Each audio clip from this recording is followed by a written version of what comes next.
So he had mentioned this on the old Twitter or the Facebook. This is a deck that he and Jacob Van Lunen had worked on a little bit.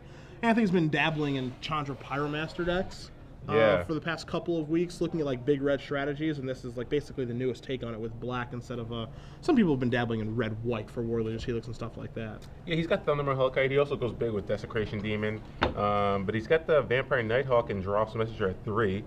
Along with 2 copies of Disciple Bells. Yeah, he's very black heavy because he has 2 copies of Mutilate in his main deck too. Okay. So really more of a mono black deck splashing red for Chandra, Pyromancer, Thunderman Hellkite. He's got 3 copies of Keyrune to help with his mana. He also has 2 copies of Rakdos Return. So yeah, mostly a black deck splashing red. He's got 4 Dragon Scale Summit, 4 Blood Crypt, and 3 Rakdos Guildgate to go along with those Keyrunes to kind of help out with the red. All right, well, he's off to let's say Rosario's off to a good start. He's the one that mulched. He found a Temple Garden off of it. Angel of Serenity in the graveyard here. Both players just doing a little draw go action. Lowry will be the first to the board here with a Rakdos Keyrune, so he can go from 3 to 5. We could see a Thunderman Hellkite show up next turn possibly, as we see Rosario with a Somberwold Sage, a Godless Shrine, and passing the turn back. Sage is a card we'll bring up on the screen for you guys because it has not... Well, it's dead, so we're just going to put that in the graveyard due to Chandra Pyromaster.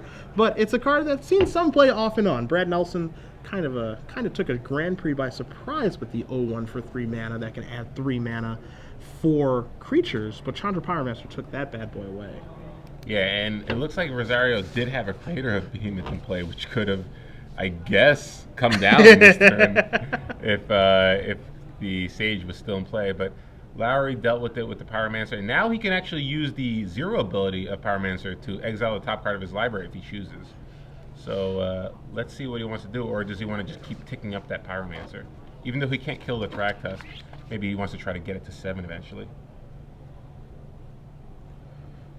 So it looks like we're going to have 4 mana, and Desecration Demon is going to come down here. So your favorite. Oh, my favorite. It's your favorite card. 4 mana, 6/6. What's not to love? So Rosario draws his card here. Does he have a creature? If he's able to get a creature into play and tap that demon, he can deal with the Pyromaster this turn. But doesn't look like he. I know he has the Behemoth, which won't be coming into play this turn. Yeah, it's not yet for the Behemoth. Not There's yet. An Overgrown Tomb coming to play on tap, and he looks like he's got all of his colors of mana. So 6 mana. Are we going to see Mimic, perhaps? Ooh, Progenitor Mimic. I feel like we have a wow. Okay, so God, this card too. This card's so powerful. What is he gonna copy with that? Yeah. So it looks like the ability is on the stack, and he's gonna. Well, it should be an as you come into play, right? You may have this come in as a copy of any creature. Oh, maybe he targeted the Desecration Demon. Okay. Yeah, it looks like he might have targeted the Desecration Demon there. Either way, that thing is dead for now. But boy, that's one of my favorite cards from the last couple of sets here. You see, Chandra's going to turn over a Victim of Night that can be cast, not free of course, but it can be cast there thanks to the Pyromaster. I might as well deal with that Thragtusk. And we do have confirmation he did Rosario. He did copy, or at least try to copy, Desecration Demon. So in for 6 does come the big demon. Yeah, Anthony's deck is looking pretty impressive right here. He's in firm control, active Pyromancer, plenty of mana, a Desecration Demon in play. He has a lot of removal spells. Looks like he has a Disciple Bowls too, so he can potentially draw 6 cards this turn if he chooses to. Yeah, this is the engine that a lot of people are moving towards now, and I feel like engine is actually the appropriate word of Desecration Demon plus Disciple Bowls. It's a 6 card, 6 life, and you probably get a hit in too. That's kind of the engine that people have moved towards at the back end of this format, and it seems as though people are seeing a lot of success. Like, it's not this thing where you have to play 4 of each and hope to put them together, but incidentally, Desecration Demon just happens to be a big efficient creature that makes the opponent play the game a little bit differently, and then Disciple is like this utility guy that you're not going to play 4 of. You're going to play like 1 to 2 copies of it, but when it comes together, it's actually quite good. Yeah, because if you do get a hit in with Desecration Demon, you hit him for 6. If you don't, it means they tapped it and you get a +1 counter, so you're drawing 7 cards instead of 6. So yeah, Disciple Bowls definitely works well with Desecration Demon, and it looks like that's what we're going to see here. Yep. Desecration Demon Thumbs comes up. down, and it looks like Anthony's going to draw 6. He still has that Keyrune in play and mana to activate it, so that's holding back the Thragtusk. And he can also, if he wants the Victim of Night, he can still do that too. It looks like he's drawn looks like a Rakdos Return among these 6 cards, so you see him Mutilate as well. So this, the fact that a black deck be it red-black, be it green-black like Jeff Hoogan was playing or what have you, actually kind of has a draw engine outside of Underworld Connections that can actually draw a lot of cards, gain a bunch of life. People are kind of saying it's like a Sphinx's Revelation. It's pretty powerful for them to have that sort of access to that sort of strategy. Yeah, this color combination should not be drawing the amount of cards that Anthony is. So Yeah. whenever they are, it just means that they're going to start doing some pretty abusive things with either the removal spells they have or, hand disruption. I wonder if he's going to cast that victim. Okay, he is. He's going to cast the victim to take care of that. Does open himself to getting maybe on barrel rights or something of that nature, but I still think you want to use it since it's free. I mean, I don't know. I think that's kind of like a trap there because now what is he going to do if William attacks with the beast and attacks the Chandra? I mean, do you do chump block? Do you just take it? I mean, the Key Rune was holding him back, Sure. So, granted it's a free spell, but you didn't really use anything. You just it was a 0, but if you're Chandra. So I'm not really sure you needed to cast it. Now you're basically just losing 3 counters. Or you just chump chump block, blocking. yeah. So okay. Losing a 2-1 then. So there is another Somberworld Sage, which is going to just eat it immediately. Maybe his plan was just to mutilate this turn anyway. So He discarded Mutilate, though. He discarded did Mutilate he? to having a card. So, yeah, Chandra's going to take care of that. One's going to go upstairs to Rosario as well. Can we see a Rakdos Return, perhaps? Or Rakdos Return would be pretty gosh darn I'm not good sure right how many now. cards William has in his I think hand. he just has 2. Just Yeah, two he's cards, got Crater of Behemoth. He's got Crater of Behemoth and Angel of Serenity are the 2 cards in his hand. So it doesn't look like Anthony played his land for turn, so he should be able to Rakdos Return for 2 and cast the Desecration Demon if he chooses. That's a good turn. I would do that. Seems like an efficient use of your mana and spells. I would do that given the option. 1, 2, 3, and 4. Are we going to lead with Desecration Demon? It looks to be the case. Interesting. Okay. I think you got to return here. I really do. Are we wrong? That is a return, right? Yeah, that's so a now return. Okay, so there it is. So now he's that seems like the sequencing is a little off here. Yeah, it's a little. I mean, it ended up not mattering. As you see the Behemoth and the Serenity are going to go to the graveyard, but the thing I was curious if is you're actually going to pull the trigger on the return, because you could make the argument of I'll just do a big return later. But yeah, you want to pull the trigger, get those last 2 cards out of hand. That's what he did. The only reason you might want to wait on the return is if you know he's an Unburial Rights deck. If an Unburial Rights and Angel Serenity can maybe pull William right back into this. Yeah. Whereas if you were able to kill the Angel and then Rakdos Return, it won't matter. But again, you can't really play around Unburial Rights. So see, it looks like Chandra's going to be going up again maybe here. Might be free card mode, not sure.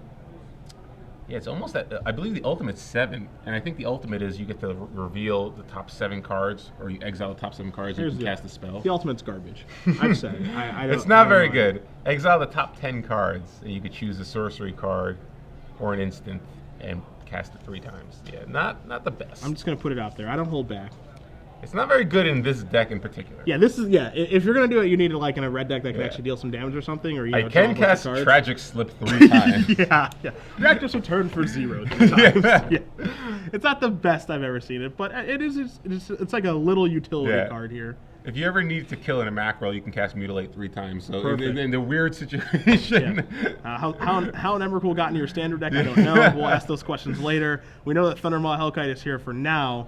You see Anthony's going to move to the attack step, say, do you want to sacrifice the Desecration Demon? Rosario says, yeah, I don't want to take 11 this turn. I'll just take 5. And Rosario's going to go down to 8. We think he might have a Restoration Angel in his hand right now to block with. He's going to give that a thumbs up. So down to 8 does go Rosario. Looks like that's going to be it for Mr. Lowry's turn, potentially. He's going to tick it up and pass turn back. I would feel really silly if that ultimate ended up playing a huge role. Yeah, it won't be the first time we've been wrong. That's for sure. So William with 1 card in his hand facing 12 points of power on the other side, along with an active Chandra. Yeah, and don't forget about those 2 key runes too. Yeah. Those can get in. And there's a Mutavault in the lands. It's gonna be tough. Sign in Blood. Get some more cards. We're gonna confirm our life totals for you guys, as those have been moving around quite a bit here. So as soon as those are updated for you, we'll make sure we got everything correct and kosher. So here comes a Restoration Angel. That could technically keep the Desecration Demon at bay for another turn. Zarya's going to draw a card for his turn. We'll see what he finds. What can he really do here? Progenitor Mimic? I mean, it pretty much needs an Umbrella Rights here, I believe. And you see he's going to take a look at Chandra, see exactly what the ultimate is, and he's going to concede the game. So Anthony Lowry is going to be up a game here over William Rosario with this black-red mid-range deck. So the ultimate did play a role in that William read the ability and then conceded. So Yeah. He just wanted to make sure he knew what it did. All right, let me just see what that ultimate does. Okay. So 4-color Reanimator, a deck that we have. I mean, this is not your Angel of Glory's Rise deck either. This is a 4-color good card deck. I mean, we've got. We're just gonna run down the deck list for you: 3 Absence Pilgrim, 2 Arbor Elf, an Elvish Mystic, 3 Summerwald Sage. Then you got like your awesome creatures and Restoration Angel, Thragtusk, Shadowborn Demon, Acidic Slime, Progenitor Mimic in varying numbers, along with Angel of Serenity and Crater of Behemoth. Then you've got your spells that kind of tie everything together in 4 Grizzly Salvage, 2 Mulch, 1 Tracker's Instincts, and of course you can't forget about the Unburial Rites times 4, and then kind of a Miser Sever the Bloodline. We go to the sideboard here. Can't imagine that he has anything that says, I'm here to beat your black-red deck that I've never seen before, but 1 Rare Revelation, 3 Liliana Veil. I'm going to come back to this one in a minute. 2 Bloodbearer of Vescopa, 1 Evil Twin, 1 Notion Thief, 1 Rock's Faithmender, 1 Tristani, Selesnya's Voice, an Acidic Slime, a Shadowborn Demon, 2 Lavinia of the 10th, which I didn't think I would see today, and 1 Sepulchral Primordial. Oh, Sid, what do you think is going to board in? I'm putting it on you. Well, I like Lavinia because, I mean, we'll bring up Lavinia in a second, but it's basically, it's a 4 for protection from red, so, you know, it dodges, I mean, he didn't see any red removal, but, you know, it dodges Mizzy Mortars, so you don't really know exactly what removal Anthony has, but the cool thing is that it detains all non-land permanents with converted mana cost 4 or less. So it would detain those Desecration Demons, it detains all those key runes, it detains Vampire Nighthawk, Jara's Messenger. So if you get a Lavinia in play and then maybe you get a Mimic going, you know, you can basically start shutting down Anthony's side of the board. You know, obviously he has plenty of removal to deal with Lavinia, but that might be one of the ways you can backdoor into a win. Because really there's not that much else that William has. I think that he has, you know, the Blood Baron, obviously you kind of want to bring that in because you're playing against a mono black deck, but Anthony still has answers in Mutilate. So after board though, Anthony has like 1 copy of Barter and Blood, 1 Encroaching Waste, 2 Illness in the Ranks, 1 Rakdos Return, which is he board up to 3, another copy of Mutilate, 2 Rakdos Charms, 2 Demonic Risings, which interesting card. We see, I think we see a couple of them in Demonic and Desecration Demon. They're starting to pop up. They are. 2 Liliana Veils, 1 Olivia, and 2 Underworld Connections. Olivia is the one card that really jumps out to me as something that he probably wants. But beyond that, I mean, I don't know. Anthony knows really what he's playing against yet. I mean, he obviously 4-color Reanimator. You can expect to see, you know, Thragtusk, Angel of Serenity, Progenitor Mimic. You already saw those cards, but like, are you going to expect to see a Lavinia? Are you going to expect to see a Blood Baron? Like, if you know he's bringing in Blood Baron, I think you're bringing Mutilate. But otherwise, you know, maybe you keep out the Mutilate because you just don't need it against a Reanimator deck. I don't know, but I would say he's probably going to hedge and bring in that Mutilate. He's probably going to bring another Rakdos Return, and he's probably going to bring in Olivia. Beyond that, though, I don't really think he needs any of the other cards in his sideboard. And in his main deck, you know, he has Jara's Messenger, which probably isn't that great, but it works well with Disciple of Bolas, so I don't know if you maybe want to board those out. Vampire Nighthawk, though, is probably the weakest in this matchup. Yeah, I think Vampire Nighthawk is very weak. I mean, we're in a Haymaker matchup here. You know, you want to be every spell that you're casting, you want it to just be a big-time effect. Exactly. And that is not what Vampire Nighthawk is at all, nor is it going to actually put the brakes on anything Rosario is really doing here. Funny that you bring up the interaction between Lavinia and Progenitor Mimic, just because with the way the Legend rule is now, it kind of actually changes things. Where the prior Legend rule, if you were to clone it, it would actually be a removal spell, but now your Progenitor Mimic clones a Lavinia, the original Lavinia dies, Progenitor Mimic will be a Lavinia, and then what will happen is every upkeep you make a Lavinia, you keep the Progenitor Mimic version of it, you sacrifice the token version, but because the token comes into play as Lavinia, the enters the battlefield trigger actually is going to happen. So if you're looking to build a Lavinia lock deck, yeah, you actually can, which is crazy, but that can actually be a thing that works in your favor. It's a random way that you can sort of back into detaining all of Anthony's side of the board. Yeah. Again, Anthony does have, you know, Mutilate. He does have Doomblade and 2 copies of Victim Might that can deal with Lavinia, but that's, you know, that's really only 5 cards. You know, he has 3 copies of Tragic Slip, but if he doesn't have a way to kill the creatures, which they're not going to be trading in combat because all your guys are detained, then, you know, maybe Lavinia can actually do the work. And Lavinia also detains Olivia. Yep. So, and it can't be targeted by Olivia either because it's protection from red. So, Could be an interesting strategy. Let's see if it works out for him. We'll see. Anthony's going to take at least one mulligan here. He's going to go down to 6, represent his deck. If you guys are just joining us, Cedric Phillips, Osip Lebedovich, here at Star City Games Open Series, has made its way to Philadelphia. Of course, you can join us on Twitter at SCG Live, hashtag SCGPHL. We'll be here all weekend long, 9 rounds of Standard in round 3 right now. Don't forget about our Legacy tournament tomorrow as well, as we're going to see Mr. Rosario start off with a breeding pool into an Avacyn's Pilgrim just to get game 2 underway. So he has all 3 of his 4 mana available, green, blue, and white on turn 2 now. Oh. And here is a Woodland Cemetery. So perfect mana. He has access to the rainbow currently. Doing it well, as he's got to turn to Summerworld Sage. I don't know if that's going to live. It's not. That's a good thing to Doomblade. So no broken acceleration here for Rosario, even though he does have most of his colors online. You see, I think he's got a Grizzly Salvage in his hand too. He also has, looks like he has 2 copies of Unburial Rites, which are, obviously work well with Grizzly Salvage. But so now he can start to dig for lands. Wow, great Grizzly Salvage there. He's able to hit 2 Thragtusk and a Angel Serenity along with another Unburial Rites. And he does get the land. He's going to play this on tap too, so it looks like he's got even a little more fun to do here, as he's going to play an Avacyn's Pilgrim and he can get in for 1. So that's a fantastic turn 3 for Rosario. Really, really good. Great turn there. Rosario likely to, if all things go according to plan, he can cast Unburial Rites, target an Angel Serenity, and rebuy some of those Thragtuskities. Interesting, Anthony decided to just downtick the Liliana, which is probably going to just die now.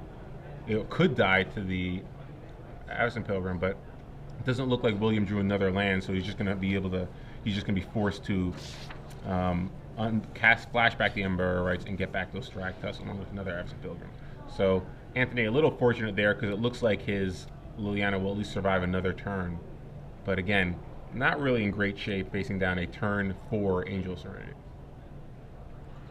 So it's time to untap here for Mr. Lowry. You see a Chandra, and as good as that Pyromaster is, Angel Serenity does not quite care about it. You can see a Dragon Skull Summon. You also see, Desecration Demon, which is bigger than Angel Serenity, oddly enough. Well, this is interesting here, because Anthony can actually cast a Chandra, kill the Avacyn Pilgrim, which is great, because William was already stalled on mana, and then he can uptick Liliana. At this point, William is basically forced to attack Liliana, which means Chandra will be in play, giving him a 0 activation of it next turn to dig for another removal spell for the Angel Serenity. Okay. And obviously Angel is great because he's going to be able to rebuy those 3 creatures that are under it, but he's stalled on mana. Yeah, if he doesn't have the mana, it doesn't matter. So I think if Anthony takes this line and plays a Chandra here and sort of pings down the elf, I think he's in pretty good shape. You see Liliana started up, discarding a Unburial Rites for Rosario, and you see the Mutilate go to the graveyard here for Lowry. So he's certainly in some trouble here, but I actually like the game plan that you've crafted, which is, Chandra takes care of the Avacyn's Pilgrim and it puts Rosario to a decision on what he wants to do. Yeah, and the fact that he uptick first, now he knows another Unburial Rites is in the graveyard. He missed his land drop. I have to kill that elf now. Yep. If he draws another land and he's able to Unburial Rites something, which really there's nothing in his graveyard he can, it doesn't really matter. I have to get rid of that elf now. So there is the Pyromaster. Comes into play, takes care of that Avacyn's Pilgrim. You see that Rosario does rip off an overgrown tomb, so mana's not going to be much of an issue for him any longer. But again, I agree with you. I think that you look towards the short term, and you make that play, and hopefully things work out for you. I think it does give yourself a very good opportunity to win the game. It's now here is a Grizzly Salvage from Rosario, so we'll look at 5 cards off the top for him in the form of Sunpetal Grove, Unburial Rites, Thragtusk, Forest, and a Temple Garden. So no more issues here as far as mana is concerned, and things to do. So, what do you get here? I think I'd probably just take a mana. I think I just want some sort of land. He can't take Sunpetal Grove as opposed to Temple Garden just because it'll come into play untapped. They're basically the same card at this point. And it looks like he might have a mulch. I'm not sure if that's a mulch, but it looks like he has another green card. So it might be another graveyard filler. But it looks like he's going to take a Sunpetal Grove. He gets another Thragtusk in his graveyard. And we're going to attack. Are we going to attack Liliana? Looks like yes, Liliana is going to go down. So Chandra stays in play. There's your Sunpetal Grove, 2 mana. And there's your Tracker's Instincts. Okay, that's a 1-of in his deck. So we'll take a look at these cards. There's a Breeding Pool, a Restoration Angel, a Cavern of Souls, a Cavern of Souls. So Resto going to go to the hand. Land's going to go to the bin. And William does have an Overgrown Tomb in his hand, so he can cast a Thragtusk next turn if Anthony is able to find an answer. There's your reveal. Angel Serenity. Swamp going to come into play. You see Thundermaw Hellkite too. in Lowry's hand. So maybe this is a racing situation. Rosario sitting at 15. I like it. You know, I mean, granted, you know he's going to get a Thragtusk in play, but what do you? Your other option here is basically just play a Desecration Demon, which is fine. You play Desecration Demon. William's not able to attack with his Angel Serenity anymore. You know, yeah, I mean, it's difficult, right? Because the problem here is that Desecration Demon is kind of hurting him, I think. Ooh, he's going to cast Sign in Blood. Wow, I was a little surprised of the options that turn, that being the one that he's going to choose. Hit 1, Underworld Connections, hit 2. He's a Victim of the Night. Okay, Victim of Night. You know, you can make the argument, okay, Thundermaw Hellkite, let's get in, let's have a racing situation, versus you can play Desecration Demon. I think Desecration Demon is a lot more risky. The reason for that is he plays it, and let's say that Rosario just casts a Thragtusk, then sacrifices it, gets it with the Angel of Serenity. Lowry's got a 7/7, and then we can just go, okay, like, and he gained 5 life, of course, then he just unbarrel writes the Thragtusk back, kind of has Desecration Demon locked at that point. Oh, yeah, I agree with you. I love the Thundermaw play because, one, you drop William to 10, okay? If he plays the Thragtusk, that's fine. He goes up to 15, but you can drop him to 10 again next turn.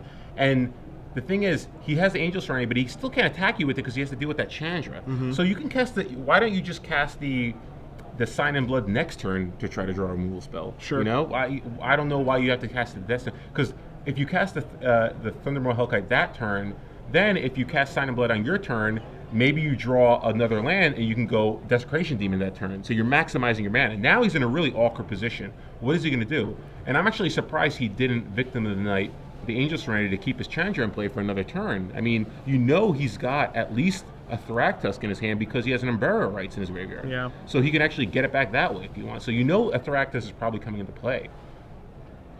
I just think that I think that it's unfortunate because he's just sequencing this a little awkwardly because I don't think he even cast anything last turn.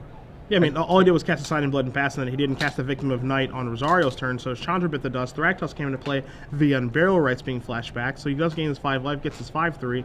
But you know, the issue here is I'm not really exactly sure what Lowry's game plan is. Is he trying to play for a Mutilate here, or see a draw? It's a Key Rune and Desecration another demon. But you know, he's just too far behind. Yeah, he's now. paying life to draw cards, and he's not getting anything on the board. And you know, he gets himself in this situation now where I don't think he can overcome this because he doesn't have anything on the board, and now he just has to pass the turn back, which is just, again, I just don't think that he's actually crafted a game plan. What is he looking to sign blood into? It doesn't seem like he's really thinking about how am I going to win this game. He's thinking more like how can I survive. And once you start thinking about that, like you can't think of that mindset. You can't think of the mindset of how am I going to survive when you have a card like Thundermaw, which can turn things around pretty quickly. Yeah. You should be thinking about, okay, how is this going to help me win the game? Yeah. Because you know that as a player, especially in this game, you're going to have to overcome that Angel of Serenity and the things that are coming back from